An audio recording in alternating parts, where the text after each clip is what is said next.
Greetings, fellow Who-gazers, and welcome back to Doctor Who Literature, the podcast taking you through the world of the target novelizations in publication order. My name is Jason, and I'm your host on this journey, this very long journey, and our journey is going to be delayed by 1 week due to some recent events in the world of Doctor Who, and due to a slight schedule conflict with one of my upcoming guests. I am pushing back the show by a week. Anchor, the podcasting platform, has this thing where they divide your show up into seasons, although you get to decide the season boundaries. We've covered all the Target books published in 1974 and 1975. Our next episode is Doctor Who and the Loch Ness Monster, which is the first book of 1976. I've decided this is the ideal place to take a break between quote-unquote Season 1, 74 and 75 books, and quote-unquote Season 2, the 76 and 77 books. But your old pal Jason is not going to leave you hanging. I am dedicating the rest of this show to two features of Doctor Who fandom. Number one, we lost earlier this week Lynda Baron, one of Doctor Who's longest-serving recurring guest stars. She made her first appearance on the show in 1966 and her last appearance in 2011. If you think about it, that's an even longer stretch than Nicholas Courtney, who was 1968 through 2008. Obviously, Nicholas Courtney was a much larger figure in Doctor Who fandom, but Lynda Baron gave, for my money, 3 of my all-time favorite guest performances. And I've got a friend coming by to join me to talk about what Lynda Baron means to us in Doctor Who fandom. So here, fast falling prey to every cliche-ridden convention in the American West, is my good friend, Joe Ford. So fill up your glasses and join in the song. The Lord's right behind you and it won't take long. So come you coyotes and howl at the moon till there's blood upon the sawdust in the Last Chance Saloon.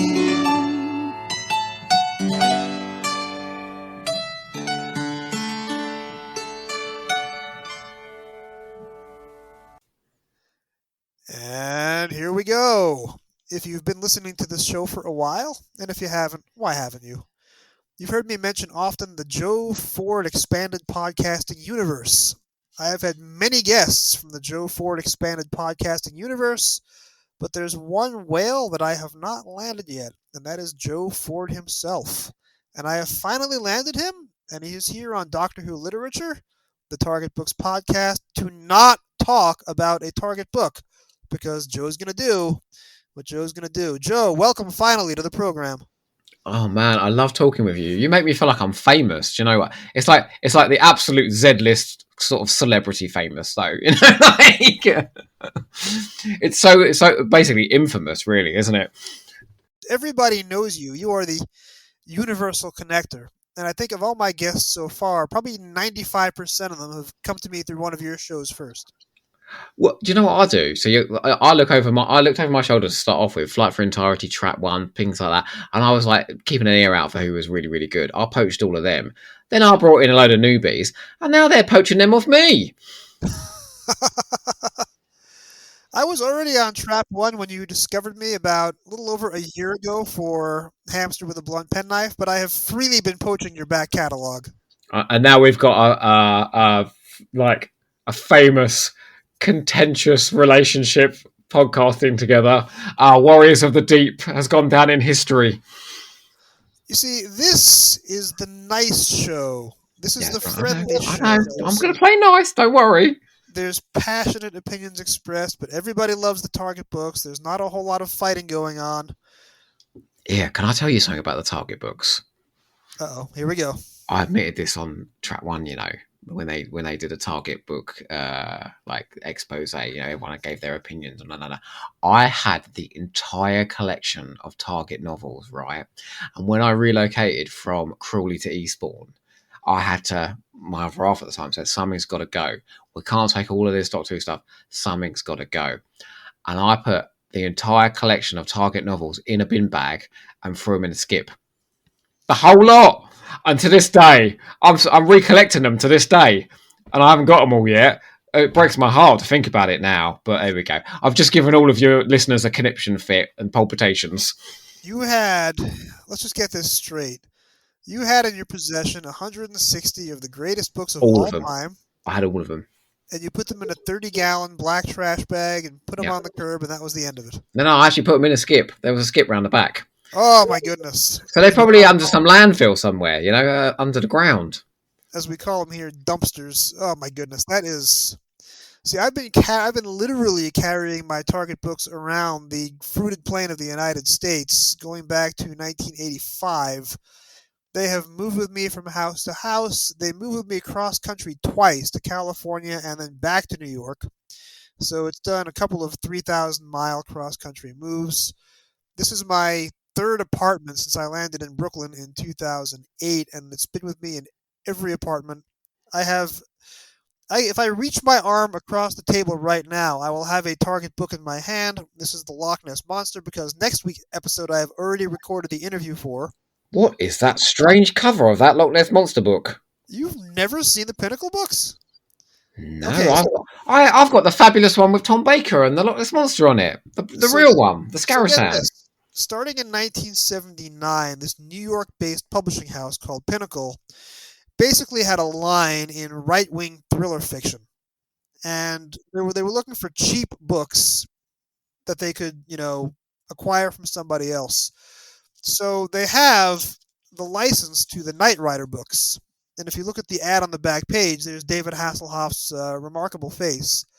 There's 3 novelizations of Knight Rider stories, including my favorite title ever, Trust Doesn't Rust. Oh my god.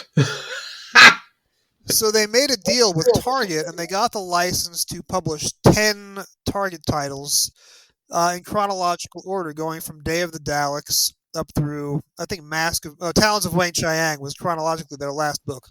Because they not use like the Doctor's images or things like that. Because I'm telling you, that Zygon looks very like the Vim Voce from the End of Time on the front cover of that book. This is the Pinnacle line had the Day of the Daleks cover has an actual growling ape instead of an ogron, and Wait, and a spaceship, a unit spaceship. a unit spaceship. What the hell is that all about? I've seen that cover. David Mann is a very accomplished, well-known culture artist. He has a Wikipedia page. He did all the covers. Later on, he started getting photo references to use. So the Zygon cover is actually a little more photorealistic than the Day of the Daleks one. Jason, They're striking covers.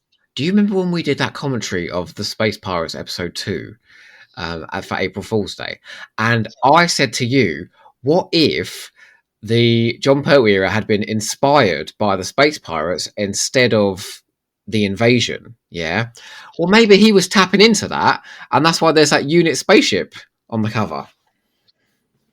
I'm pretty sure that the Valiant, which is the new series unit spaceship, was a direct reference from the Pinnacle books. Might possibly have been. But I'm assuming the books inside are the same, right? It's the same novel. Yes and no. They Americanized them, so they changed the spelling and they changed the punctuation. However, they did not change the dialect. I'm sorry, I'm going to say this. I realise this is an insult to you, but bloody Americans, honestly. Can't leave things alone, can you? Eh? These books were for American kids. We needed something familiar. We needed words spelled in our language rather than yours. But they left in the bad Scottish dialect for the character Jock on the first page of Loch Ness Monster. So they didn't change that. So Pinnacle, they had these 10 books, right? They were able to reprint the books every year. 10 editions in 10 years of every book. That'll do well for you money-wise. So these books kept selling and selling. And every time they did a reprint, they would change the logo color on the front cover. So there are some books where the logo might be in green, might be in gold, might be in red, might be in blue. And there are collectors out there who collect every variant of every Pinnacle book. No. Oh, some people got more money than sense, but God bless them. Now that we've got our book chat in, let's talk about the real reason that we are here. We are here to celebrate. We are here to honor. We are here to worship my all-time favorite Doctor Who guest actor. And apart from John Fraser and Logopolis, probably your second all-time favorite Doctor Who guest actor. And that would be... Lynda Baron. Lynda Baron, who passed away earlier this week as we record this on Friday, the 11th of March, 2022. It has been an incalculable loss. I have been saddened by the loss of Doctor Who actors and guest performers before, but I want to tell you, let me tell you a confession, Joe. It's just between you and me, Okay, which, I'm ready. if you look at my listening numbers, that's pretty much all it is, you and me. Oh, Uh, shut up. Let me I go and get the world's smallest violin. Come on.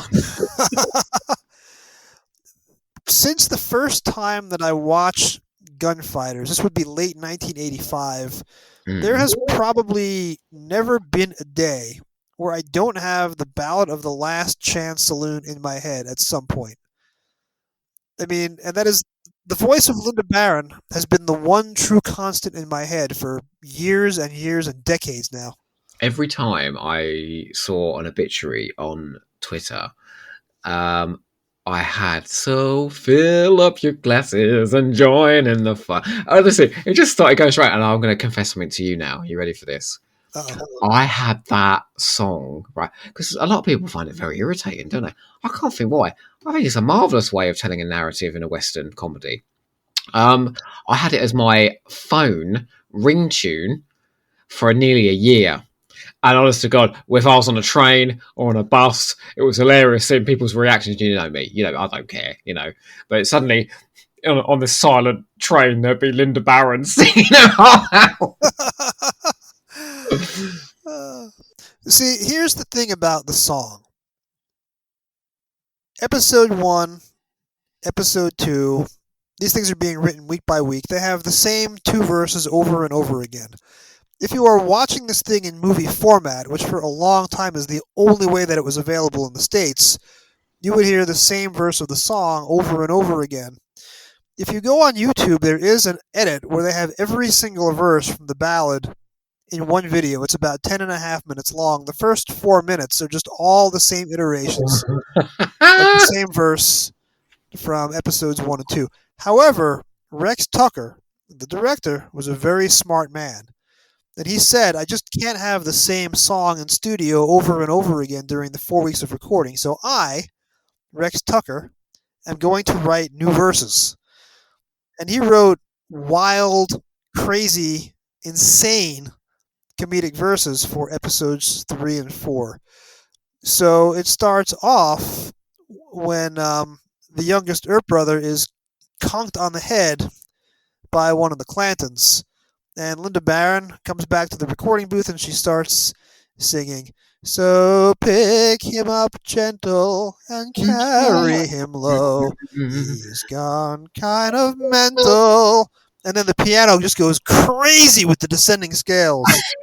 Under Earp's heavy blow.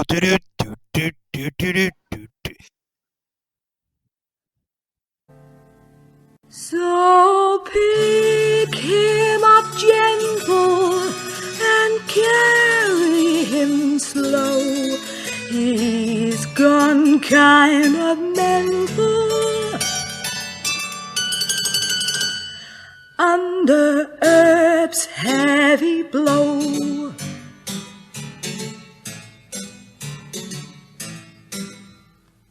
I love the it's curtains That for man of Charlie, fame. the gunfighters. It's great. Oh my god, I love it so much, and I love that story so much as well. But part of the reason I love that story is that song gives it a very Anybody distinctive can go edge. into a recording booth and lay down a track and sing. If you listen to that song one too many times, and I'm afraid I've fallen into that category, you hear the different inflections and facial expressions. You can actually see Lynda Baron's face in your mind, comedically smiling or frowning or scowling, depending on what the verse calls for. And when the Gunfighters gets dark in episode 4, and boy howdy does it get dark, her voice performs the darkness. So there's this extended verse leading into the OK Corral. The Earps and the Clantons are going to meet at the OK Corral on Calamity Street. Take it away, Joe. Oh no, I Earps don't know the and the words. Clantons, they played out the game. They played out the game, and we never more shall hear a story the likes of the OK Corral. And the song gets slow. I'm not even doing it justice. Beautiful. You are a wasted talent, Jason I Miller. have Do you know wasted that? You are a many things wasted in my talent. life, and I have wasted a lot of talents, and I'm wasting a perfectly good singing voice right here. I could not agree more. I mean, I think it is probably. I know we're absolutely celebrating Lynda Baron here. It's worth commenting that, like, this story for quite a while was a bit infamous, and the song was a bit infamous as well. But I feel like in the last sort of 10, 15 years, there's been a massive turnaround with the gunfires and the song, and there's just suddenly a I will renewed fan tell you that I appreciation first for the saw it in story. '85 on PBS, loved it, and then in '87, my local station got the episodic version. So I got that episode one cliffhanger, which is Steven singing and Dodo playing the piano, and it's the greatest. It is my ultimate comfort cliffhanger. If I am in a bad mood, I put on the cliffhanger to part one, where Steven performs and the piano is going nuts, and then the song bleeds into the closing credits. What is it? It's So your last chance of living. it's It's your great. last chance of right. It's your last. Yeah, I got the words wrong. Do you know what though? Right, I for years I thought Linda Baron was the one who played Kate. I thought that was her because she sings the song. Right. Well, she doesn't sing it, It's a does it? different It's voice when dubbed. Kate is singing it in part two. So anyway, when I got a little bit older and I bought Doctor Who: A Celebration, I read Jeremy Bentham's scorching review. He did a one paragraph review of every episode from the first 20 stories, and he was pretty much nice or courteously deferential to every story except the only story that he trashed out of the entire, what is it, 120 capsule summaries was the Gunfighters. Because nobody in the UK could watch that episode, his opinion became the received wisdom.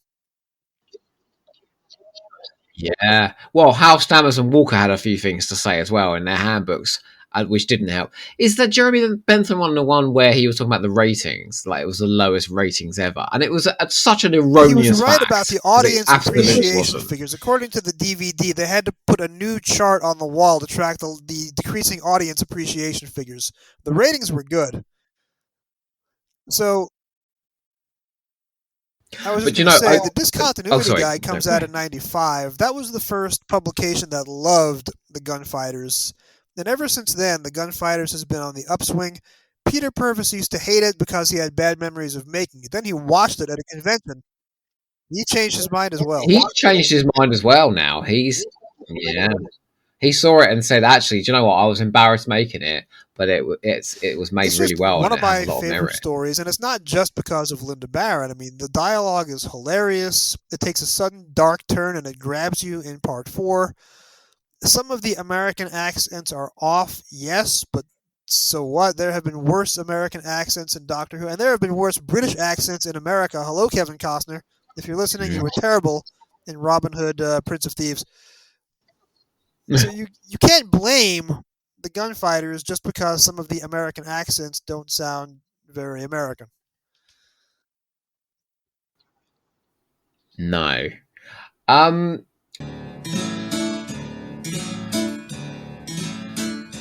So the Earps and the Clantons are aiming to meet at the OK Corral near Calamity Street.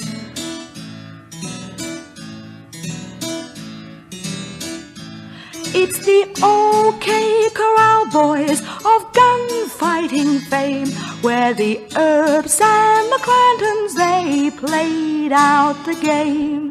They played out the game, and we never more shall hear a story the like of the OK Corral.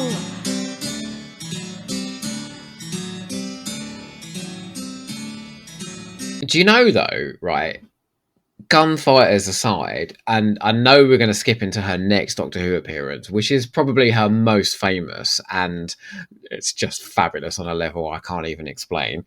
I am most used to seeing Lynda Baron in Open All Hours as Nurse Gladys Emmanuel. Now, that was a staple in my household when I was growing up.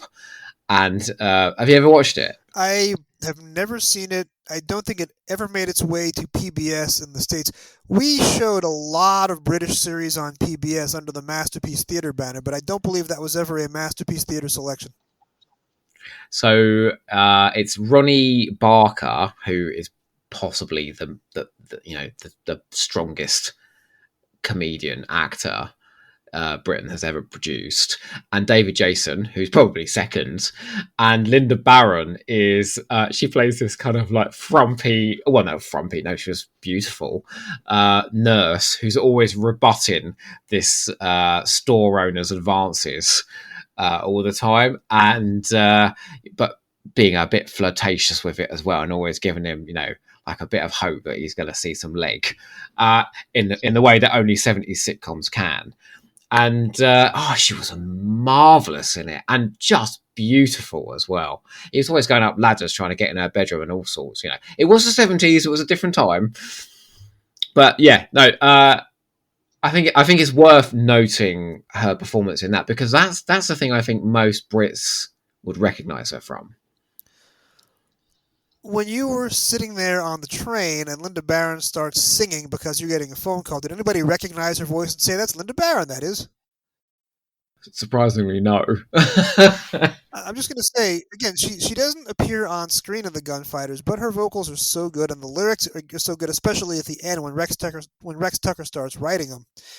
I love The Gunfighters, and I will not have a bad word said about it. And apart from folks who read about it in Jeremy Bentham's chapter in A Celebration First, unless you saw that first and it swayed you, at this point, I don't think there are too many detractors of The Gunfighters left. No, and if they are, well, they can bugger off, can't they? And I will say that the history is entirely wrong. Nothing about the history of The Gunfighters is accurate. It gets every single fact wrong. Yeah, but when has Doctor Who history ever been accurate? Have you seen Victory of the Daleks? I like Victory of the Because I'm Daleks. telling you now, Churchill was nothing like that, all right? Well, what about Enlightenment then? Now, I know you and me have talked about season 20, haven't we, in a lot of depth. Let me do a quick cross plug, because Joe, who has at least 3 podcasts that he headlines in his own podcast Expanded Universe, your original show, which is how I rediscovered you, because you and I were, of course, famously rivals on the Doctor Who ratings guide in print 20 years ago. And if you want to listen to my hamster on Logopolis, Joe and I will exchange some careful words about our respective reviews on the ratings guide from many, many years ago. I never knew that you was my rival. This came as a massive surprise to me, but then I think we were referencing each other in reviews and things, weren't we? So, yeah.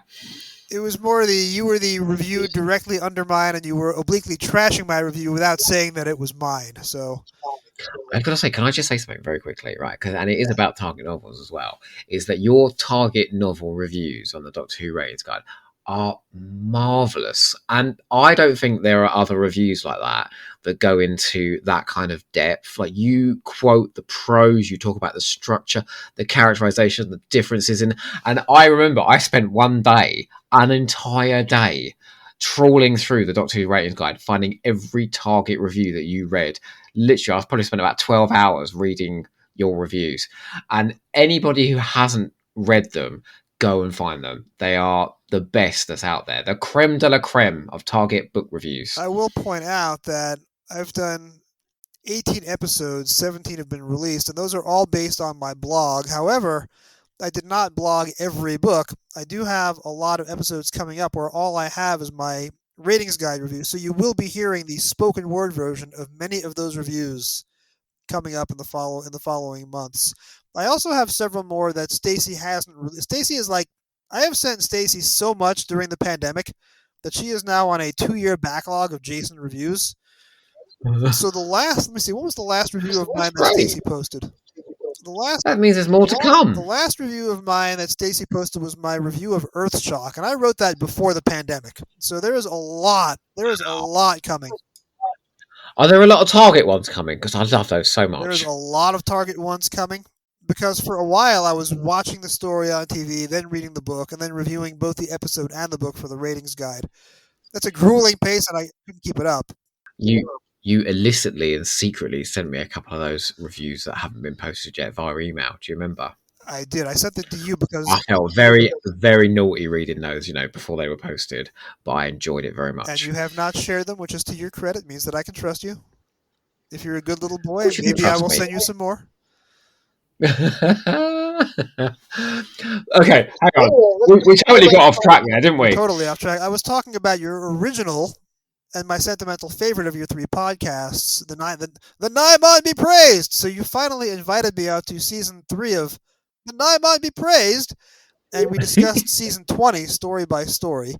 And this is most famous because you and I nearly came to virtual blows over a little favorite of mine called The King's Demons.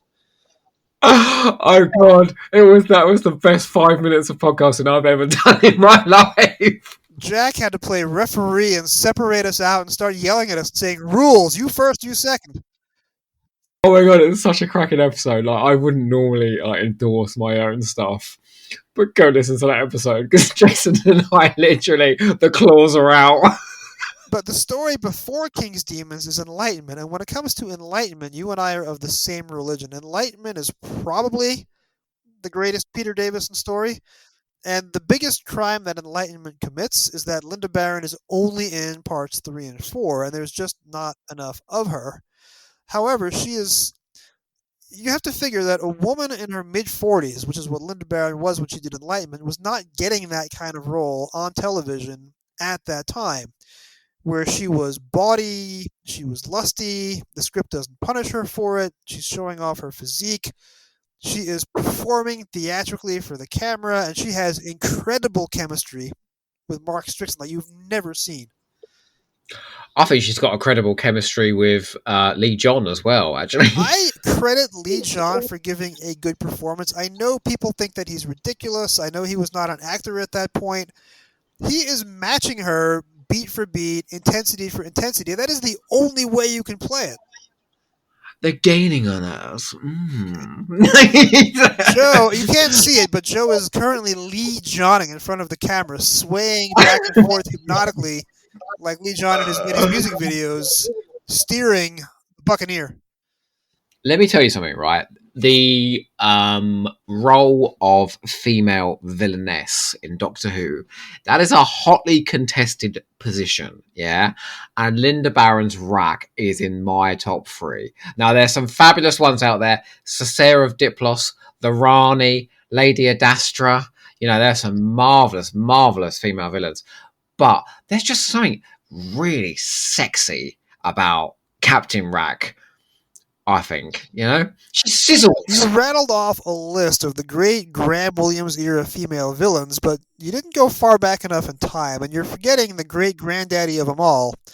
You are forgetting Stephanie Bidmead's Maga in Galaxy 4, which, when it was discovered, nobody realized how good she was as Maga, and that word has taken on a dreadful significance here in the States, thanks to the former ex-president. Maga is such a great villainess because she is literally talking direct to camera for most of that episode, thanks to the director, Derek Martinez. And she is really good too. So let's just take a moment to shout out for Stephanie Bidmead as well. Excuse me, if you want to talk about speaking directly to camera, the end of episode 3 of Enlightenment is possibly Lynda Baron's best acting moment in her entire career. All right, Joe, I'm going to throw the mic over to you for the next 60 seconds until I get my copy of the book. You were in charge. You can vamp into the microphone. I'll be back in a minute with a special treat. Okay, well, I'm just going to keep talking about Lynda Baron then and how marvellous she is in Enlightenment. I particularly like the scene where she has Mark Strickson chained up, and I think Lynda Baron enjoyed that scene very much. Oh no, I'm being a bit filthy. I need to stop talking. Honestly, imagine a pod co-host vanishing off to get a book in the middle of it. I mean, I would never treat my guests like this, honestly. Anyway, No, but Lynda Baron is having to play an Eternal in Enlightenment, so she's having to bring a certain unworldly element to her performance. Hello, Jason. I haven't insulted you once since you've been gone. No, I'm just saying that Lynda Baron plays an Eternal in Enlightenment, so she has to bring a certain unworldliness to. But actually, I think it's quite an earthy performance, isn't She it? is a pirate queen, and she is loving it, and she enunciates her words like she is savoring wine at the same time. And if you look at the way that she interacts with Mark Strickson, she is walking literally in circles around him in her high-heeled boots. It is a very studied performance. But let's get back to that part 3 cliffhanger. I'm sitting there, 11 years old, watching this thing. I had maybe been a Doctor Who watcher for 2 or 3 weeks tops. All of a sudden, and I hadn't discovered Girls yet at age 11. This is late 1984. I was a couple of years away from that happening. But when she's looking directly at me through our little 19-inch color TV, and she is sneering out her words.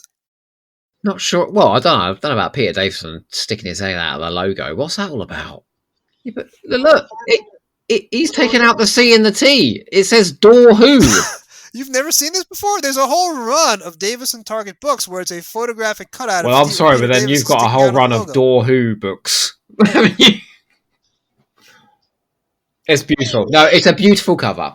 Anyway, are you gonna read out some prose that describes her in a sexually voracious way? I'm not going to read out the prose because it's not there. When you watch the special edition of Enlightenment that came out for the DVD, they cut out that rant, and that rant was not in Barbara Clegg's script because it's not in the novelization. That must have been added on at the last minute.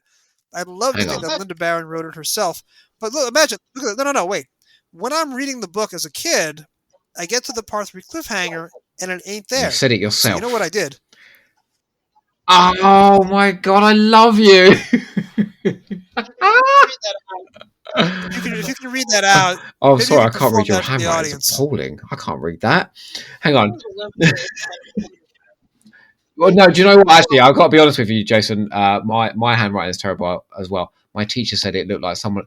He said it looked like a spider had stepped in ink and walked across the page. You weren't a very nice teacher. That's not very nice.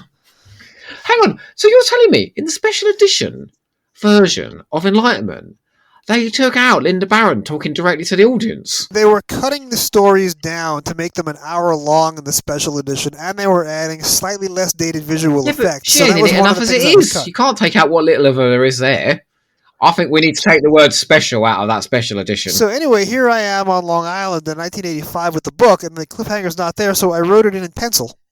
So I drew an arrow down from the part of the page in mid-sentence, and I wrote all that I could remember of her rant. I wrote, "You fool, Doctor! It will only result in your death!" Exclamation point, part 4. I love you.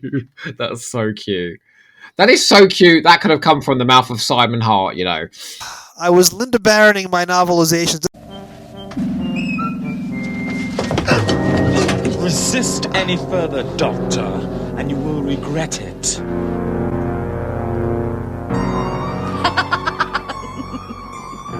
Oh, Doctor, you're such a fool. Did you really think your ephemeral mind could defeat me?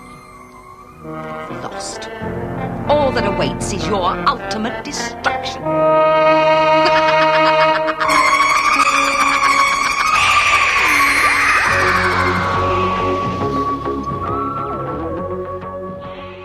This is before I had the episode on VHS, so I was doing the rant from memory. And do you know what's wonderful is when she's introduced in that story, in the party, do you remember when she's introduced to the regulars and Tegan looks over and says, "Oh, she's beautiful."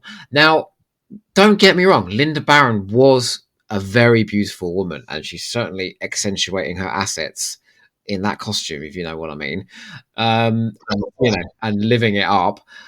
But, like, you know, yes. She was a little bit overweight. She wasn't conventionally beautiful, was she? And I love that they did that and they had that line and that you had Tegan acknowledging that as well. That's doing something for a more mature woman in Doctor Who, which is very refreshing. Had Doctor Who been an American production instead of a British one, I'm not sure they cast someone like Lynda Baron to play that role. It would be someone in their 20s, wouldn't it? I mean, American conceptions of what beauty is have changed over the years. However, in the mid 80s, I don't think that the Lynda Baron, woman in her mid 40s with that kind of physique, I don't know if that gets shown on American screens. I really don't. Now, I'm not going to sit here and say that that is like a massively complex performance because I don't think it is, but I don't think it's needed. What is needed is somebody that draws your attention, chews the scenery amazingly, and chains up Turlo and behaves in a very threatening. She's fabulous. She's just fabulous in Enlightenment. You need to have a villain that you can root for. It is either a villain that you love or that you love to hate. The worst thing Doctor Who can have is Cavan in the Space Pirates, who is such a boring, flavorless villain. That's not what you were saying when we did the Space Pirates commentary. You were saying that was the best story of all time. That was an April Fool's Day episode, Joe. But what's fabulous is that sequence where where she's in the room with the eye and her head's, and it's visually mental, that sequence, isn't it? And she's there, she's doing a full-on Servalan maximum power with her arms wide. Oh, she's just loving every second of it. I mean, it is a delicious performance. And again, parts 1 and part 2, the Doctor is not on the Buccaneer yet. He's on the Edwardian racing yacht. Captain Stryker does it's a good performance, but it's not a very fun performance because he's not chewing the scenery. When Lynda Baron shows up, flips the story on its head. And then she is the Black Guardian's agent, and she is playing up to it. And then she has Lee John as her number 2, so the two of them are a great double act. And they don't show her death on screen. You are allowed to think for several minutes that she has won. They do, but I wish we'd seen her death because she would have given a heroic performance at that point. But there's one thing I really, really love about this story is there is an element of sexuality to it, and I think that definitely comes from having a female writer and a female director. You've got Barbara Clegg writing and Fiona Cumming directing. And then you've got fabulous women acting in it, Janet Fielding and Lynda Baron. And what I really like is she chains up Turlo, and I did talk about that a little bit when you went off for a little wander there a second ago.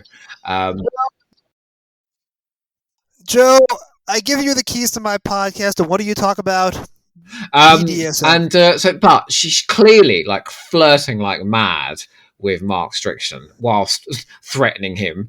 It is a bit sadomasochistic, but she also is very flirtatious with Janet Fielding as well in those scenes, and I really like that.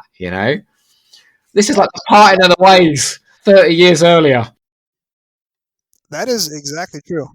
It took until, the Chibnall era to finally get that same combination of female writer, female director, female lead. Enlightenment, I'll say something else. Enlightenment is a very careful story. It knows exactly what it's doing, and it's amazing that it survived Eric Sayward's script editing.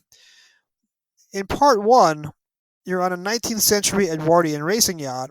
The only characters you see are men, because the Eternals are cosplaying based on what they see. If you go to the Edwardian world of the 19th, all you're going to see are men, men, men, men, men. She's doing this on purpose. And then she pulls the camera back in part 3, and you get the women running the show, and they're so much more effective than the men. And then you have the relationship between Mariner and Tegan. Any woman knows what it's like to have to fend off the advances of a male who doesn't realize that you're not interested and just keeps going after you because he can't read the signals. Enlightenment is the first Doctor Who story to ever lean into the female side of that chase rather than just showing the male side. Rack doesn't care whether you're interested in her or not. She's still going to pursue you hotly, But you know what's unfortunate about that, and I think it denies Lynda Baron a really fantastic scene, is that story is the last of a trilogy. So the climax of the story has to be the Black Guardian, the White Guardian, the Doctor, and Turlo. Whereas I think if this had been a story in its own right, then she would have been a part of that climax. It probably would have been the good Eternal, the bad Eternal, the Doctor, but basically in every single Doctor Who story, the villain of the piece is part of the climax, and yet she's summarily executed before that to make way for, and that's a shame, It doesn't detract anything from her performance, and how eye-catching she is. But it I is a would shame. love to know what the original script had for its last 15 minutes, because all that stuff that you get on screen was written by Eric Sayward to conform Enlightenment to this Black Guardian, White Guardian trilogy. She didn't write that stuff at the end. That's all Sayward. So you have to wonder how her script ended. And I guess we'll never know unless someone out there has it. I don't know. Maybe it'll be on when the Blu-rays finally come out for season 20. Maybe we'll finally get to see it. If somebody has read it, I've never seen a summary of it, but I'd love to know how that thing originally ended and what role Captain Rack would have played in Don't the you love final, as well, final, though? Like, final the bit scenes. where she does her hand in front of Tegan and makes her freeze, yeah, and then puts the special ruby in a tiara, and then she unfreezes her. And I love how she goes from being like nicey nice to being absolutely villainous the second Tegan can't hear her. But even when she's being nice, there's just an element of like, I'm not to swear on this podcast, or is this PG-13? This is a PG-13 podcast. I'm going to do bad things to you, whether you like it or not. There's always an element of that in her performance, even when she's playing nice. But this is the first Doctor Who story really written from the female perspective. Tegan's point of view of being chased by Mariner when she couldn't care less. Rack's point of view about wanting to achieve power and command. The second Doctor Who story written from the female point of view is the one that you and I are talking about on a coming episode of Hamster with a Blunt Penknife. It's the only Sylvester McCoy story that has not been covered so far. There you go. I'm going to leave a little teaser as well. Lynda Baron in Enlightenment, it is an example of JNT stunt casting, because she was a name. Like, she was very well known. Open All Hours was getting like 20 million viewers. She was a well-known actress, and she'd been in Corrie. I'm not sure she'd been in. No, EastEnders hadn't been around yet, but she was in EastEnders later on. Like, you name me a well-known British show, Lynda Baron played a part in it, either a bit part or a couple of episodes. The Upper Hand, Minder. She was in absolutely everything. So she was a well-known name. This is a really, really good example of JNT stunt casting, where the role and the actress marries beautifully. I can't disagree. So, well, that's what we're about to come to. We're going to close this interview with Closing Time. So I watched Closing Time once and only once when it came out. I have no recollection of watching Closing Time at all. I know that I saw it. I know that I was underwhelmed. I know that I didn't recognize Lynda Baron until I saw her name in the end credits. Not being in the UK, I didn't put two and two together. And if there was any advanced publicity, I had totally missed it. I have not watched it since September 2011 until about an hour ago. Now, as you know, Joe, or maybe you don't know, I am going through a Doctor Who pilgrimage on the Twitter. And I started with Unearthly Child in October 2020. And now, as we are here in mid-March 2022, I just finished Journey's End, The Stolen Earth, and I am now doing a quick run-through through Sarah Jane Season 2, and I'm about to get to the specials in between Season 4 and Season 5. So I am right now at the very end of 2008. So it's taken me about 18 months to go 45 years through Doctor Who. Closing Time is 3 more years in the future. I didn't want to watch the whole episode because I didn't want to spoil the pilgrimage. So what I did was something that only a guy who would take the novelization of Enlightenment and write Lynda Baron's rant in pencil would do. I went to the transcript, I marked off which scenes had Lynda Baron in them, and then I fast-forwarded through the episode only to watch Lynda Baron's scenes. So I just watched Closing Time, and I did not see a single Cyberman or Cyberman because she was not in any of those scenes. You are fabulous geek, you are. So, honestly. What are you going to tell me about Closing Time that is going to make me want to reach through the screen and throttle you? Well, no, I thought you were going to say that you watched Closing Time in its entirety, and I was going to say, I'm so sorry, after the meteoric heights of Series 4 of New Who, that you had to skip forward to the appalling Series 6. But you didn't do that, so that's fine. What I want to say, so I'm going to plug another podcast now. I went on to Flight Through Entirety recently and did a conversation about Closing Time, and I was the dissenting voice in that, and I found it, like you, very underwhelming, average, and for a Cyberman story, distinctly average. They were like the low end Cybermen. They were like Revenge of the Cybermen, But the one thing we could all agree on, all four of us, that's me, Jack Shanahan, Brendan Jones, Nathan Bottomley, was how warm and wonderful Lynda Baron's performance was. And she's only in a handful of scenes. And it's not the most memorable role in the world, but I think she's the most memorable thing in it. And I would have happily have had spent the episode with her, the lodger style, you know? It's a more subtle performance than the singing in the Gunfighters, and is certainly not Captain Rack, because she's now probably 70 years old. She's playing, the cashier, like floor manager. She knows everything about the store, and she knows everybody's relationship, and she has all the gossip. And she has, as opposed to Rack, who had this cruel twinkle, Lynda Baron as Val has a warm twinkle in her eye. And she's figured out that Eleven and James Corden are totally in a relationship together, and they can't see it. She's the only one who realizes it, and she knows everything about everybody. But she gets along so well with Matt Smith in those scenes. They are twinkling around each other, because it's primarily just the two of them. And then she has the one scene with James Corden in her final scene. She's never in danger. She's not the villainess. She's there as, color, performance. She is there to give dimension to the store. She is a warm, wise, slightly saucy character. She has always got a smile on her face, which just makes me. It's the Jodie Whittaker effect. She's always beaming, and so I'm always beaming. But also as well, okay, I worked in a department store for the first 5 years, from 15 to 20. I worked in a department store, and let me tell you something. Yeah, the whole time I was there was a Val running the floor. All right, mumsy, bosomy, looking after everybody, cheerful, chipper.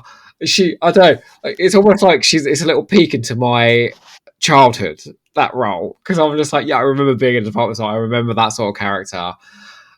I just think she's lovely. She's really, really lovely, and I think it's a shame we don't get more of her. Like you say, a very big role, because it's a Cyberman story first of all, and it's a Dr. James Corden story first of all, and a Cyberman story second. That makes her tertiary.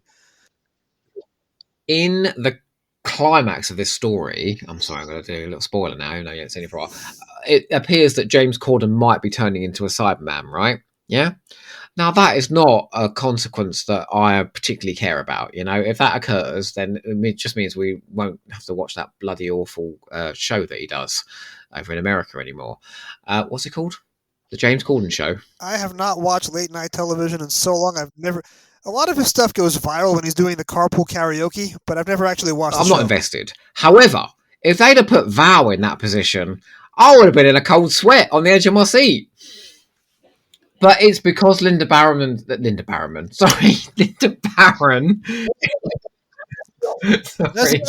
so wonderful in the role. She exudes amiability. And how different is that from Rack? In her 3 performances on Doctor Who, she gives 3 very, very, very different styles of acting, and she is... But it is worth noting as well that there was a fair amount of pre-publicity about Lynda Baron being in Closing Time, and there was lots of pictures of her behind the counter looking jolly, and that's because, quickly diverting from Doctor Who again, she was never out of work. So, and obviously I'm English, so I saw her in pretty much every show that she ever appeared in. She was a very, very well-known face. And this is an example of Stephen Moffat doing a bit of stunt casting in the JNT mould. And again, it pays off. She's brilliant again. Well, Chris Chibnall does a lot of stunt casting too. And I think for the most part, Chris Chibnall's stunt casting really, really works. And bringing over his torpedo from the US, Chris Noth, maybe doesn't work quite so well, but that's a story for another day. One of the best villains in New Who. He's so comic book. I have been a fan of Chris Noth because he was on Law & Order, which is my show, and I've been following him for 30 years. He has recently gotten into some Me Too trouble, and that may put a damper on his career, so we might never get him back to close out his trilogy. Jason, there's nobody safe. Character. It's literally nobody up to, like, everyone seems to be up to no good. It's no good, is it? The point is, I love Chris Noth. I didn't love the character that he was assigned to play by Chibnall. However, stunt casting, Generally, I like it. Even when this, so, I mean, look at, for example, Nicholas Parsons. Nicholas Parsons is an example of stunt casting. I had never heard of him in the States. I just saw a guy giving a really intense, thoughtful, pained performance as Wainwright, and I was taken with it. I didn't realize he was considered stunt casting. I didn't realize he was playing against type. I just thought he gave a great performance. So it helps coming at this from the States when you don't know who the actors are, when you can enjoy them just for the performance they give. And I'm rather than exactly for the same name when on I the closing watch. credits. I'm a massive Star Trek fan. I've got a Star Trek podcast, but I don't really know when I'm watching this if a very famous American is suddenly in an episode. So it's very interesting that where you watch the show, where you've grown up, absolutely determines sometimes how you react to certain parts of it. But looking at Lynda Baron as a whole, looking at it as a whole, you get a marvelous singing performance in The Gunfighters. You get a marvelous villainous performance in Enlightenment, and you get a marvelously warm performance in Closing Time. However, I would have liked a fourth showing for Lynda Baron where she just could own the story, because she doesn't own The Gunfighters, and she owns 2 episodes of Enlightenment, and she owns every scene she's in Closing Time. But I would have just loved just one more big showing for her, and it could have been something completely like diverse and different, because she's already proven in those 3 roles absolutely that she's an actress that can of many hats. It would have been nice to have her kind of as a Ruth Doctor type, someone who's just the lead for one episode and then gets to go and do her thing somewhere else. But you're right, we never got Lynda Baron as the principal guest as a star. Ruth Dr. Starker, you should be the showrunner. That would be amazing. It's never going to happen. I can run this little podcast, and that's what I run right now. So let's give you the last word. Do you have any more Lynda Baron impressions for us? Do you know what? Like, when I put on the spot like this, I can never think of any lines. I love it. I love her. What is it? What's your intention? Sabotage? Doesn't she say that at one point? Yes. I can absolutely see her hands on hips behind Lee John while he's at the wheel. So I'm doing it again. You're Lee Johning again. I asked you for a Lynda Baron. Well, sorry, in that story, the 2 of them are basically always together. I will say again that I really wish she'd had an exit scene, a proper exit scene. And I know they're trying to like build suspense in the climax to like, oh my god, maybe Rax won the race. But they kind of blow that pretty quickly that she hasn't. So it would have been nice. Would have been nice. All right, well, Joe, it's been great having a chat with you about Lynda Baron, our mutual favorite. We will have you back on in a few months to talk about an actual Target book. I will not reveal which one yet. Can I say one more thing before I go? You can certainly try. Why do you look worried right now? Because you said you're about to say something. What I wanted to say was what a marvellous idea this podcast is. This Target book podcast is, and you are pulling in some of the best podcasting talent I can think of to talk about this range. And having podcasted with you, what have we done? Attack of the Cybermen. We've done. Help me out here. Come on, War Machines, Logopolis, the War Machines, and Warriors of the Deep. Warriors of the Deep. And we did one April Fool's Day performance of the Space Pies. You've driven more Trap 1 episodes than I could shake a stick at. Like, it is about time, frankly, that you authored a podcast, and I'm really pleased it's about. I just wanted to say, I think focusing on something like this, which might seem a little niche, but actually I think Target novels are embedded in Doctor Who fandom very, very fondly. That this is a basically unexplored corner of Doctor Who podcasting, and it's about time it's here. I will give credit to Tony Witt, who runs the Doctor Who Target Book Club podcast. He goes in story order. So he started with Unearthly Child in 2016, and he has just gotten through City of Death. He was a guest on this show for episode 7. We talked about Day of the Daleks, and I've done one episode of his podcast, and we're in negotiations to get me back for a second appearance with an upcoming late Tom Baker story. So the way my show differs from his is I am going in publication order. I'm talking about the evolution of the line and the evolution of the prose, and I'm looking for the operational art of Terrence Dicks. So I'm doing what he does. I'm just coming at it from a different angle. So my show is meant to be a companion piece to his. And I don't know if the market can bear 2 separate Target podcasts, but I'm going to try it for as long as I have an audience. If I come at you with an opposing opinion, you come right back at me. If I come at you with a compliment, you deflect away from it straight away. You're a humble man, Jason Miller. It is my professional training as an attorney where I cannot let any statement go unchallenged, Well, even if I agree with the it. last word on this podcast, and you knew that was going to happen, right? And that is, to quote the 1996 TV movie, "It's about time." I hope you don't mind my saying, Doctor, but I think you look ever so sweet. You and your partner and the baby. Partner, yes, I like it. Is it better than companion? Companion. Sounds old-fashioned. There's no need to be coy these days. I've not noticed anything unusual around here lately, Val. Well... Yes. Mary Warnock saw Dom Petheridge snogging Andrea Groom outside the Conservative Club on his so-called day off golfing. Yeah. Maybe this wasn't such a good idea after all. And then there's that silver rat thing. What?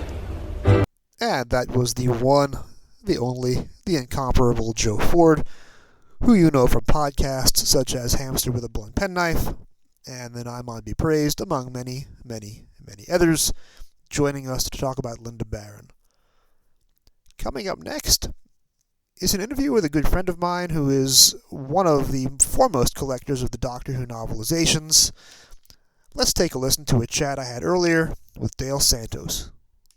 So Dale, I first met you at Gallifrey 1 in Los Angeles probably about 5 or 6 years ago, and you are one of the fixtures at the convention, so I always make it a point to come up and say hi to you whenever I'm down there. And you've been a great help to me in filling in some of the remaining holes in my collection. So when I was a kid, which is when I assembled the bulk of my Target books, I was not collecting the peripheral stuff. I was not collecting the Companions of Doctor Who, which are those 3 books in the mid-'80s. I did not collect the quote-unquote lost stories from the canceled season 23. And I only had the 1980s cover variants because I was not collecting in the 70s. I was too young. And you've been a big help to me in filling in the remaining holes in my collection. But what I don't know is how and when you became a Doctor Who fan here in the States. Tell me a little bit about that. Well, it started actually I believe it was around the mid-'70s, maybe a little earlier than that. And it was just a quick, they were showing it not on PBS stations, which became, it's, as you and I both know, that's became the home for years and years for Doctor Who. But it started actually, I think it was either CBS or NBC. I think it was CBS was playing some of the Pertwee ones out of order. And I had no clue what I'm watching. And that was the first little touch of it. So I forget if it was 72 or 75. I'm a teenager. It's like, what am I watching? I remember it had Alpha Centauri in it because that kind of stuck in my craw. So then we jumped to about 1980. Okay, and I used to go up to Berkeley, California by the UC Berkeley campus. And I had a friend, and he was all into like horror, famous monsters, and Filmland magazines. And I was more of a comic book guy. But I would go to a bookstore called Moe's Bookstore. It had a lot of cool used books right on the main drag there, Telegraph Avenue. You had bookstores, record stores, some head shops, selling pipes and whatnot. Hey, it's Berkeley, so what do you expect, right? So That's exactly right. I've been there. I think I may have just picked up, as I recall, the first book was that Avon book from 1967 that came out. It's a paperback that was really the first American release of a paperback in America.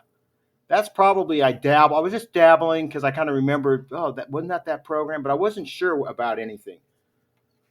So eventually, like a lot of people, the PBS thing started happening, and on the KTEH channel 54 out of San Jose, California. And that's when the juices really started flowing, and I got into it, and I'd go right back up to Berkeley again. And I think the first book I ever bought outside of the movie, not the movie version, the 67 version that I just mentioned was, as far as a Target book, an actual Target book, was Auton Invasion, the one with the funky kind of, looks like I think that was Alan Hood did that cover. It almost looks like somebody was on LSD when they did it. It's just trippy. I mean, the big eye thing.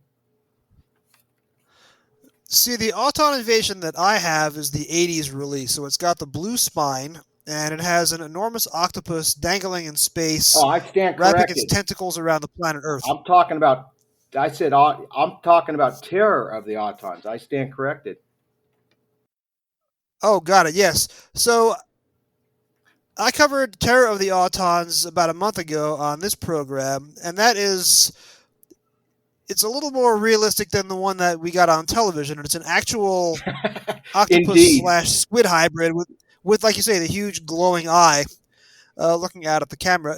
Now, the 70s version of that is much preferable. That's the one with the Peter Brooks comic book illustration, and that's one of the ones you helped me upgrade to at Galley. I concur wholeheartedly. The irony is, at the time, from what I get, Target Books didn't like what he did with those 4 covers he did.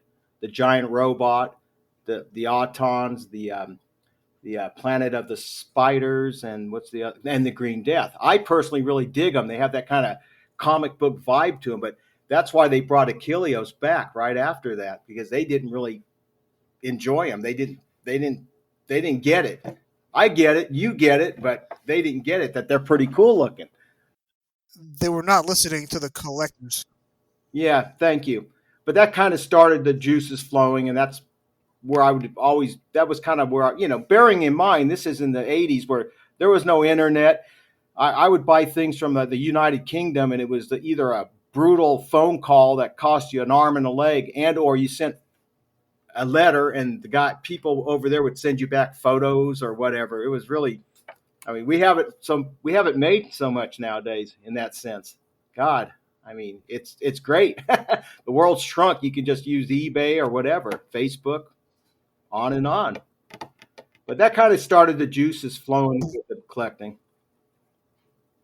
Yeah, I was lucky enough to live in an area where my local bookstore would have 2 shelves worth of the Target books at any given time, and they had such turnover that when I would go every 2 weeks, it would always be a completely different set of books on the shelf. Oh, man. So I was lucky enough to get most of my collection within a 5-year stretch between 85 and 89, and then I bought the stragglers as they came out, and the couple that I missed I was able to get when I was going to the Visions conventions in Chicago in the mid to late 90s. I got the last 2 books that I hadn't purchased off the shelves in the late 80s, so that was Power of Kroll and Horror of Fang Rock. Power of Kroll being my very last of the Targets. How long did it take you to complete your original collection, your first, I guess, 160? Well, bearing in mind I've been doing this so long that at the time you didn't have them all out, right? I mean, you didn't have all 100 and... What are we at? If you add all the variants, what is it, 160 something? I don't mean the variants as far... We're talking about the original... bearing in mind, they started this in the 80s, so they were still putting them out, is what I'm trying to say, right? So I think the line finally closed out in the mid-90s with the 2 John Peel books and the Barry Letts adaptation of the radio play, Paradise of Death. I was pretty religious about getting them all, so that would right about when those, what was it? Evil of the Power of the Daleks, Evil of the Daleks, and maybe Paradise of Death, and that kind of is construed as the last of the Target / Virgin books, probably right when they came out. So by 1994, you have pretty much the entire collection. You have one of each book, right? I do. By then, I definitely had every one of each book, and I don't even know if I was getting into the trying to get all the first editions at that point in time or not, but I know because I'd been doing it so prior, doing it a lot earlier than a lot of people. Some of what I had were the earlier variants, meaning the block logo 12 that I really love, or the four Peter Brooks covers, which are really awesome. I just love that comic book vibe he has with them. At what point did you start going back and getting all the cover variants? So the 3 or 4 different covers for a given title, for example. Probably in the 90s to a certain extent, but then I kind of took it to the next level and wanted to get every edition. Meaning, if you had 8 copies of a Doomsday Weapon, different issues, what would you call it? Different reprints and whatnot. I would get that just started probably in the last 5 to 10 years where I said, I want to get every one of them, because I used to get hardbacks once in a while at a place called Dark Carnival, which was another really cool Berkeley, California. Wasn't on Telegraph though, like most of them. And I'd go in there and so the hardbacks, I never aggressively went after those, which I kind of feel sorry I didn't, because at the time I probably could have got them for a lot. Obviously, they would be a lot cheaper than they are now. But just probably within the last 5-10 years, I started going, nobody's put together every edition, every reprint of these books. So it'll give me something to do since I'm not going after these hardbacks. So kind of just, I don't know, I got to the point where I have all the books. What can I do next with them? And that kind of evolved into going after my quest to get them all. I'm still missing a few, and I'm always upgrading them, or at least trying to, which is frustrating, but it's fun. It's all good fun. I always tell people, when this stops becoming fun, give it up. If it's not fun anymore, if there's too much competition or fighting, I see that a little bit with these hardbacks, where it just seems like, it should be fun, not, to me, it's all about the fun. But probably 20 plus years ago is when I went saying, what can I do now in between getting the books and then deciding what else can I do? Because what do I do now? That's when the artwork thing came to mind. Oh, original Target book artwork would be cool to go after. So I want to talk about the artwork in a moment, but just to fill in the conversation about the cover variants. See, absolutely. I stopped at 1 cover for each book. And I'm only just now starting to go back and upgrade some of my original covers. Okay.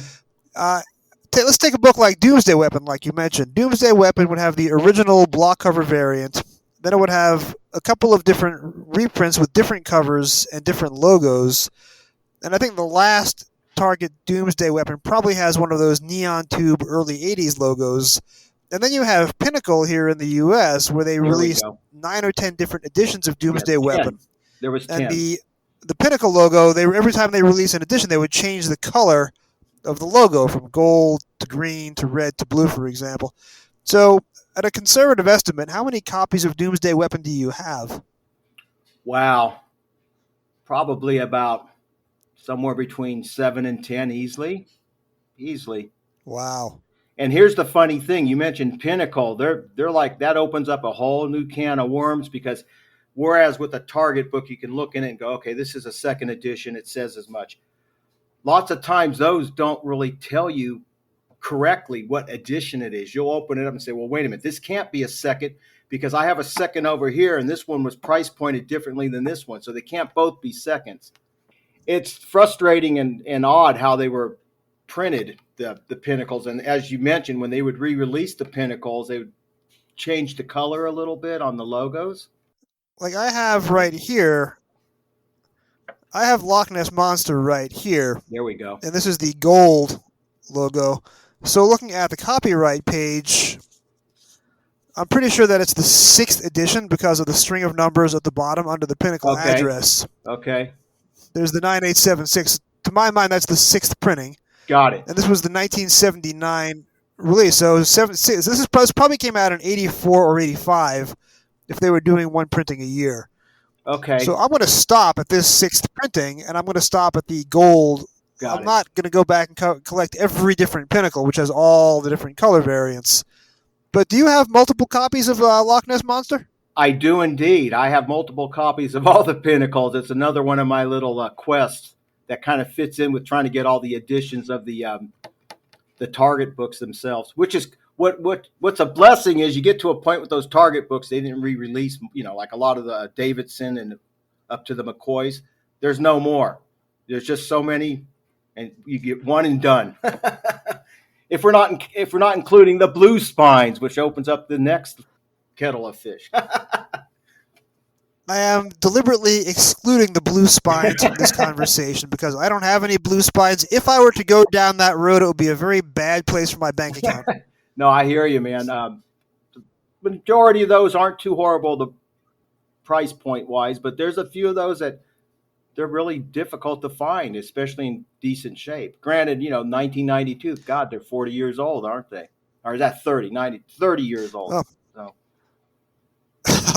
We're aging, but not that rapidly. No, I am. You're younger than me. So. The advantage to the blue spines is that they have the Doctor on the cover, whereas most of the 80s reprints that I have for the Hartnell and Pertwee and Troughton books, JNT decreed that you would not have past Doctors on the front of a book if they were no longer the TV Doctor. So I have a lot of books where there's, like Enemy of the World, for example, does not have Troughton on the original cover. All it has is Giles and Astrid. That's so right. If you want to get a copy of Enemy of the World that has Troughton or Salamander on the cover, you have to go to the blue spines. That's a good That's less of a concern of mine, but I have a lot of friends who are collecting all the blue spines, and bless them, I just cannot go down that road myself. No, I hear you. We've talked about the targets of the pinnacles. Let's go backwards in time and talk about some of what in the UK are the Frederick Muller books. So it's the Daleks, it's the Crusaders, and it's the Zarbi. I have those as Target reprints with the 70s logo, but those originally came out in 1973 with the block logo. Before Target released those books, there are also some US and UK paperback variants of those books. I think there's White Lion, I think you mentioned Avon as well. How many different copies exist of those original three, the Frederick Mullers? Now, you mean different publishers, or you mean how many of the actual copies are out there? Different publishers. Well, the Avon one you mentioned, and then of course you got okay, let me think. On the hardbacks, there's also a Dutch. There's a Dutch variant hardback. It was a one and done of the Daleks. You mentioned the White Lion. Is that the one that has Tom Baker on the cover? No, those Tom Baker ones are the White Lions. Those are the White Lion ones. White Lion, right. And they seem to only turn up in libraries. I personally have never seen, I've heard people say I have one, but I've never seen a picture or actual non-library copy of those three White Lion ones, of Zarbi, Crusaders, and the Daleks.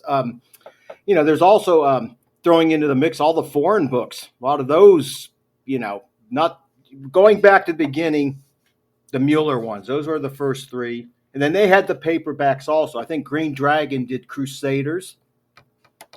And and then there was one with kind of a illustration of he almost looks Pertwee-ish, even though it was done in the 60s for the Daleks.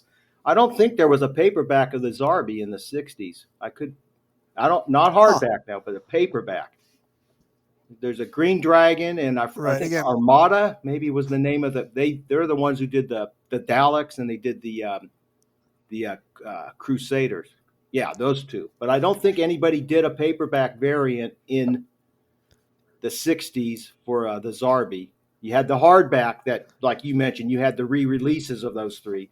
I myself, I'm so particular on those, and it's not like impossible to find those with a really high-grade cover on them. I have a really beautiful example of the first Mueller. It's pink. The next two editions are not pink. They're kind of camouflage green kind of color. The second and third of the hardback of original Mueller, Doctor Who and the Daleks. Oh, because Zarbi was the second book and Crusaders was the third, so I'm surprised that Crusaders would have a paperback edition, but the Zarbi would not. You figure as the last of the original three, the Crusaders would have been the hardest to come by. I concur. I kind of scratched my head on it. Maybe they were just dabbling in the field, and bearing in mind this isn't Target now. We're before that. I don't know why they did that.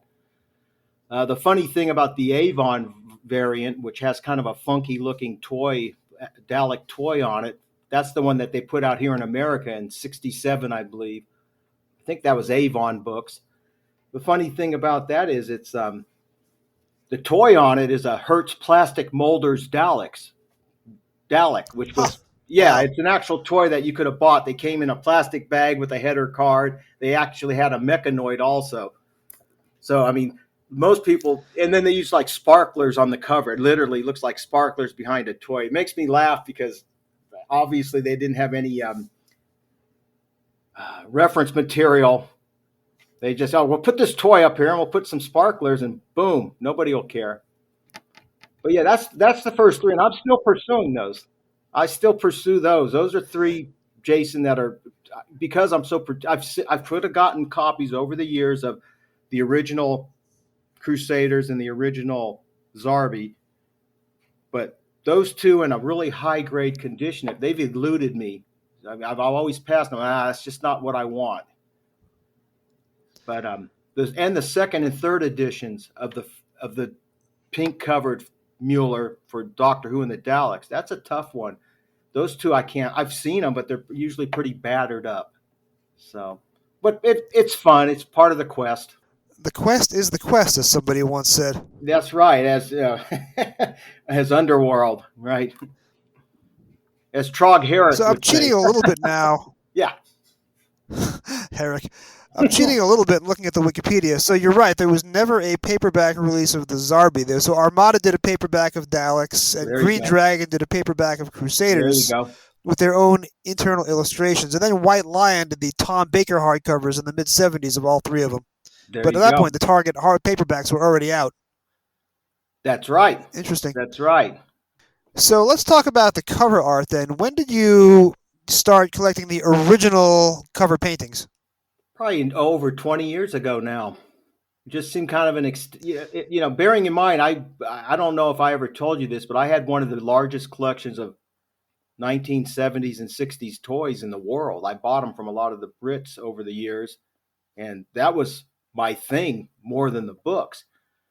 But when I decided to part with all this stuff, it went to a good friend on the East Coast. The one segment of it that I couldn't get rid of because it's what started my passion for the Doctor Who, the whole thing, were the books. So after, as we were talking, I got all the books, and it's like, okay, and this is prior to me wanting to get every variant and every, edition. It's like, well, what do I do now? And I thought, you know what? What's more cool than original artwork, man? I mean, the books are the books, and they always will be the books. But I go, to have the original artwork would be something else. So the opportunity arose to purchase some from a friend in the UK who had actually met. I guess he met Chris Achilleos in person.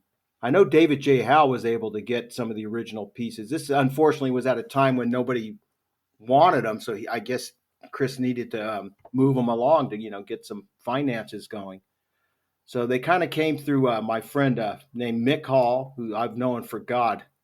He goes back to the era of, okay, I'm writing him a letter and he's going to send me some photos, and if we talk on the phone, I can only talk for 10 minutes because it's going to way before the internet. That kind of started it, and I think the first ones I got out of him were a Claws of Axos and Abominable Snowmen. Those were probably the first Achilleos ones. So how many of the original cover paintings do you have now? Let's see. I have 9 of Christos Achilleos bits. I think I have. Bear with me here. I'm trying to think. This 9. I have a couple Skeletters, Crusaders, which would be the re-release, and State of Decay, Horror of Fang Rock, Jeff Cummins. It's a gorgeous cover too, with the lighthouse beam sticking out. It's interesting, Jason. If you were here to look at it, it's tiny. It's like just a little bit over a book size. Whereas some of the others, See, I like was say, imagining a huge 12 by 15, right? I mean, some of the Pearson bits are big like that, and some of the Christos Achilleos are what would you? They're probably almost album size, but some are bigger. Planet of the Daleks is one that would be bigger.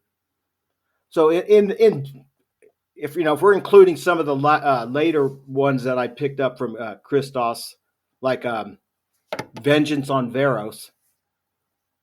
Um, and another thing about that, I'm not sure if you knew this or not. That actually, when he originally did that, he was supposed to have. This is not the original Vengeance on Veros Target book, but that re-released the BBC / Penguin or whoever did, and you see him on the cover. I think he did that one, a Sylvester McCoy and a Davidson one. What's missing from that is they wouldn't. He had a noose around Colin Baker's neck, and nope, you can't use that. So that's why I bought that artwork at Gallifrey, because I'm not like into the controversy of, oh wow, they couldn't even use. They took the noose off, and he wasn't happy about that because it took away from what he was, the expression you saw on his face. I think I have. Sorry, I'm babbling, but I'm trying to tell you. I'm trying to think. I always know what I have Achilleos wise. I have 9 of them because that's my main thing. I think I have about 15, maybe 16 original Target bits. That includes blue spines now. That's a terrific gallery, though. And you at the last gallery you had on display, you had the, I think, Chris Achilleos Demons cover. Is that right? The original No, Demons cover. Yeah, it was. Sorry, I stand corrected. That was the Damons. Yeah, and the thing is with that, it wasn't really there to flog it. It was kind of me just paying my respects to Christos because he was a friend, and I just love his artwork. It's almost like back when AC/DC put out Back in Black. It was actually a paying homage to Bon Scott, their singer who had died, but they didn't put on it for Bon. They just said Back in Black. This was Dale's way of just showing it. Kind of, I didn't. Anybody in the know like yourself would get it if they know me, and if they didn't know me, but they had some knowledge on the books, they'd know that was an Achilleos piece. But I didn't want to sell it, really. I just wanted to show it off, to be kind of my way of just paying my respects to the guy. He was a good guy, nice person. Oh yeah, I had purchased direct from him 2 or 3 years ago the original Dinosaur Invasion cover with the word "clack" on it on a T-shirt, a blue T-shirt. Iconic. Unfortunately, due to the COVID, that shirt no longer fits me very well after 2 years of pandemic lockdown and being at home. But my goal is to fit into that shirt again. It's a great shirt to wear. No, I feel you on that one. I need to lose some weight myself. It's just one of those COVID thing. It's just so no. That's an iconic cover. I mean, look, they used it on his book of all his artwork. It gets no better than clack. And that's, I guess, the next book that I have to upgrade to. I have the 80s reprint of that with the dinosaur standing in front of St. Paul's, but I don't have the clack cover. That'll be my next quest, I guess. It's a tough cover to get. And it's really difficult to find it in decent shape. I don't even mean like what I try to find in the context of, a 9 out of 10. It's just a difficult one I don't think they did a lot of them. I think there's 2 reprints on that in my collection. So there was the first edition of it, and maybe they came out with another one, but that's it. So some of those get difficult. The Peter Brooks and some of those early Achilleos ones. And if you're trying to get quality condition on them, those block logos are tough. But granted, they are 40 plus years, aren't they? I mean, 73, 74. Yeah, that makes them 40, what is that? 42, 43 years old. They're tough. They're fun though. And part of this collecting, I think, is the quest. If you have everything, that's kind of why I expanded into artwork or tried to, get all the blue spines, or what I'm doing now with, every edition and reprint. It's just to keep going at it. Otherwise, I'm kind of in a lull. Like, okay, what do I do now? So are there any holes in your collection that you're desperate to fill, or anything that you really want to get that you don't have already? I think even though they're not strictly Target books, that the second and third edition of the Muellers with Doctor Who and the Daleks in a high grade, the Zarbi from Mueller, and the Crusaders. But I mean examples that most people would call as like a near mint example. I think those really are what I'd like to. That's kind of like my bucket list has those at the top. Of course, if we're deviating from the books into the artwork than any Achilleos piece it would be, spectacular to pick up. I have a few of the Target books that I want to upgrade, maybe like a 75 or 77 variant of the block logo for, say, the Daleks. Which is kind of weird because you're almost going into the other logo. What do we call that? The kind of Tom Baker logo, the oval kind of thing. Yeah, the season 11 through 17 is when it was on TV. If there's a proper name for it, I've forgotten. But I mean, when you look at the books, you have those block logos, and then you have that other logo. So that's probably it, to be honest, Jason. Those hardback Muellers and high grade. And there's a few, and they're not really that rare, but I haven't been real aggressive. It's just like, I don't have the third edition of the Unearthly Child or something in that vein. But those are probably the ones because I had all the foreign ones, the Japanese, the French, the one-off Brazilian one, the Dutch, the Turkish ones. I had the Portuguese ones. I'm Portuguese. I think we were talking a little bit about that. I had all those at one time, but I just, I can live without those. Now, granted, if the original artwork on some of those came up, boy, I'd be first in line trying to pick one up. The Portuguese artwork is pretty bizarre, and the Japanese artwork is really bizarre. But I mean that in a good way. So yeah, that's about it. I've seen the displays of some of the Japanese cover arts on the Facebook group, and that's just some incredible artwork. I guess my last question for you is, what is the market like for the original cover art? How do you come by those, and are they auctions, or are they all in private hands by now? Just a few of them came by eBay, and that was years ago. Most of them are mono. You know somebody, I know you, and you and me are interested, and that's how it goes now. It's really... I haven't seen anything eBay-wise for quite a while on that Target artwork. So it's a select group of people that most of the people that own it just love it. Price point-wise, it's hard to assess what, I mean, there's an old saying about how long is a piece of string. What I will say is, of course, the Achilleos ones do, and not just because he passed away. They've always demanded the most. And rightly so in my mind. I'm a little biased because, like I said, he was a friend and I just adore his work. But it's a very small group of people that have it. I mean, I can name them literally on one hand of the people that have. I'm talking specific to Achilleos now. Maybe 5 or 6 collectors out of the 28 covers, and there's some missing. I don't know if I've mentioned that. Oh, which ones are missing? Dalek Invasion of Earth was on its way to me and was stolen in international customs in New York years ago now. Bummer, man. 10th Planet was Chris gave it to a friend for some reason to like borrow, and it never arrived. And what's the cover with the Brigadier on it? Is that Auton Invasion? It's got Pertwee, squid-looking Auton, and I think, is that the Auton Invasion? Yeah, the Auton Invasion by that one's missing. And there's no background, at least with me, I have no background story with that one. Meaning the one was stolen X amount of years ago, broke my heart, and then the Chris, somehow he gave 10th Planet to somebody and it went missing. And the other one's a mystery. I've mentioned it. I put it out there, but I've never had anybody go, oh, well, that was... But all the rest of his do exist. The Peter Brooks are missing. I don't know. I've asked David Howe about that. It's funny. Yeah, I mean, I like it. It's just an extension of it. And like anybody will tell you, I don't care which artist did these. When you actually see these in person, and I don't just mean the Achilleos, any of these pieces, they look so much better than what they did on the book, Well, Dale, thanks so much for taking some time to talk to me. Really appreciate this, and hopefully I will see you at the next galley before too much longer goes by. My pleasure. I've never done one of these, so hopefully I did it admirably enough to qualify for some time on your podcast. And thank you for thinking of me, Jason. Appreciate it. Talk soon. And that was Dale Santos, the Target collector and the art collector, coming to us from Northern California.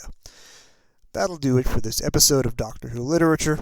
Thank you very much for bearing with me. If you'll notice earlier, I did have some audio difficulties recording with Joe Ford. There was a little bit of cross-talk and asynchronized tracks. I've repaired that as best I can, and I hope you enjoyed it. And of course, I want to thank Lynda Baron for all the contributions she made to Doctor Who over the years. And you heard her voice, which is from selections of The Gunfighters and Enlightenment and 2011's Closing Time, her final performance on Doctor Who. Thank you very much for joining us on the Doctor Who Literature Podcast. You can find me on Anchor, Spotify, and Google Podcasts. You can also follow me on Twitter at Doctor Who Novels, that's Dr. Who Novels, and I write about Doctor Who on Twitter as well under the hashtag Doctor Who Pilgrimage, that's Dr. Who Pilgrimage. I am also on the Trap One podcast, and I have a couple of episodes coming up there. You can find that on all your podcatchers, plus trap1.podbean.com. Please drop me a line with your comments, questions, and suggestions. Next time, we are venturing into the 1976 Target novelizations, starting with the first one by Terrance Dicks, Doctor Who, and the Loch Ness Monster. Thank you again for joining us on Doctor Who Literature, and whatever you do, keep turning the pages.